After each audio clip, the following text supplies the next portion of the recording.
Marami ngang bunga ang mais na tanim nga ni tatay kaya gagawa nga tayo ng corn soup para nga kay Gail. Nga nagpatulog etong bata na to mga mare, maya't maya nga umiiyak, hindi ko nga alam kung kinakabag ba o ano. Kung nagingipin ba mga mare, pero nakita ko naman wala pa naman nga tumutubo. Kaya naman nga nung umaga ayan pumunta nga kami dito at tuwang-tuwa na naman nga. Hindi pa nga siya nakakaligo ng mga oras nga na to kasi masyado pa ngang malamig, kaya sabi ko ay gagawa nga kami ng corn soup ngayon. Pagkarating nga namin mga mare, ayan nga itong si tatay kumuha na nga rin agad. Katatapos lang pala nila maglaga nga ng mais at kinain nga nila yung bilang almusal. Si Gail nga abay ayaw na nga mga maring magpahawak, siya na nga ang bahala, pero tingnan niyo naman ang ginawa nga sa sombrero, inapakapakan na. Basta nga may mahahawakan yan mga mare, ayaw niya nagpapahawak, gusto niya nga siya nga lang. Hala nga ng iba mga mare ay talagang palagi natin kinakarga si Gail, pero hindi nga nyo alam, talagang napakalikot na ayaw na magpakarga. Pero ayan nga mga mare, kinadkad na nga niran nga dito etong gagawin nga nating corn soup. Nagutom nga ang mare nyo kaya dumukot na nga rin ako dito ng mais mga mare, kaya naman nga yan pinagkakain ko na nga rin dito at pati nga sila nagutom din. Si Gail nga nagmamaktol na nga ng mga oras nga na to dahil siguro naiinitan na nga rin kasi gustong gusto niya nga yan sa tubig. Ganito lang pala kadali gumawa nga ng corn soup. Bilang bata pa nga si Gail, kailangan katas nga lang daw mga mare, sabi ni Ran base nga sa napanood niya. Kaya ayan, yung katas nga lang ang kinuha nga namin mga mare at etong at hinalo-halo ko na hanggang sa lumapot at nilagyan nga lang namin ng mga ilang pirasong dahon ng ampalaya. Sakto kanina pa nga dumede itong si Gail, kaya naman nga magugustuhan niya nga ito. Kaya naman nga habang busy pa nga si Gail, ayan inasikaso ko na nga rin at palalamigin ko muna nga. Si Gail kasi napakahilig dun mga mare sa may sabo, kaya ayan sakto nga ito sa kanya, hinalo-halo ko para lumamig. Habang sira naman nga mga mare, ayan nag-aasikaso na nga rin dito ng ampalaya dahil gagawa nga rin siya para sa matanda. Kaya habang abala dyan mga mare itong siran, abala na nga rin ako dito kay Gail. Tawa nga ako ng mga oras nga na yun, akala ko hindi siya nakanganga, kaya naman nga hindi ko nga sinubuan yung pala na kanina pa nga nakanganga. Ang tinawag nga ng tatay niya, abay gusto na nga sumama, kaya nainis nga ako dyan kay Ran. Kay tatay kasi itong mga maring si Gail, basta tinawag yan ng tatay niya ay namimilipit pa yan mga mare para pumunta sa kanya. Dahil gagawa nga pala si Ran, kaya naman nga kumuha nga ulit nga itong si tatay. O diba may libre nga tayong paggawa nga ng corn soup. Nung nakaraan nga bumili kami ng ganyan mga mare sa kainan, napakamahal 60. Tapos napakalate nga lang mga mare na nalagyan, yung mangkok lang na maliit. O diba ang mahal nun, ngayon tayo ang gagawa, anli pa tayo. Kaya ayan habang nga nakasalang ang ginagawa ni Ran, ito nga si Gail abay gustong gusto nga sumakay dito sa duyan. Totoo pala talaga kapag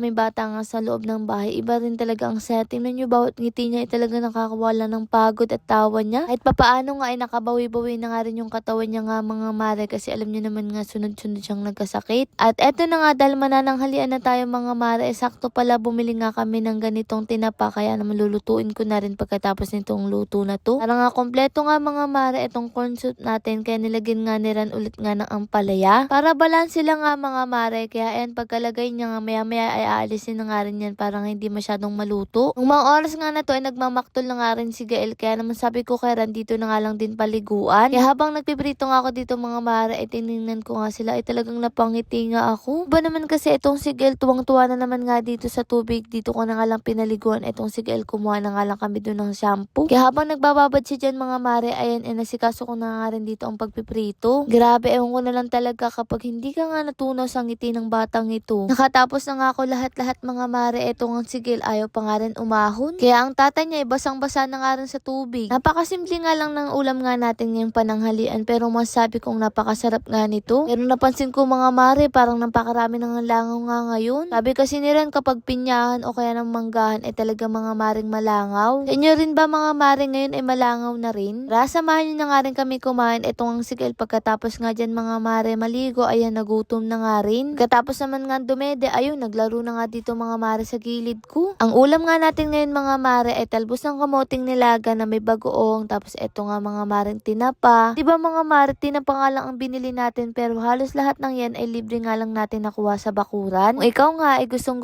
magtanim, ay naku, sinyalis na nga ito mga mare, magtanim ka sa iyong bakuran. O kaya naman nga mga mare sa mga paso-paso ay pwede rin naman nga ayun. Palagi kong sinasabi, iba talaga ang may mga pananim dahil makakalibre ka sa mga pwede mong gulayin. Lord, maraming salamat po sa lahat ng blessing at syempre sa inyo mga mare. Paano ba yan? Bukas na lang ulit. Ang ating MC Bester Barley mura na, masarap pa dahil may pineapple extract, hindi mapait at hindi lasang damo. Ang sweetener nito ay cocoa sugar kaya natural at friendly sa katawan. Ang barley natin ay gawa sa natural ingredients at gentle for daily use. Marami rin itong healthy support tulad ng pag-support sa natural defense ng katawan, tulong sa healthy digestion at pag-promote ng magandang metabolism. Kapag stress tayo, malaking tulong ang nutrients ng barley para mapanatili ang glow at freshness ng katawan. Diba ano ang kagandahan sa MC Bester Barley natin? Maraming tayong pagpipili ang flavor. Meron tayong barley juice at sa mahilig nga sa mga dark choco at sa mga coffee lover ay meron nga rin tayong kape. Pero sa mga taong mahilig nga sa mga pure barley ay meron nga din tayo, o diba? Ang tanong, magkano nga ba ang ating barley? Ang ating dark choco ay 1,000, 4 boxes na nga siya at 10 na ang laman. Ang coffee barley ay ganun nga din mga mare. Barley juice at pure barley naman 3 boxes nga rin siya sa halagang 1,000. Free shipping, cash on delivery na nga rin siya nationwide. Pero kapag 1 box naman nga mga mare ng kape ay 350. Nun din ang dark choco. Pag barley juice naman ay 500 isang box, ganun din ang pure barley. Ilalagay ko na nga lang sa comment section kung saan kayo pwedeng bumili.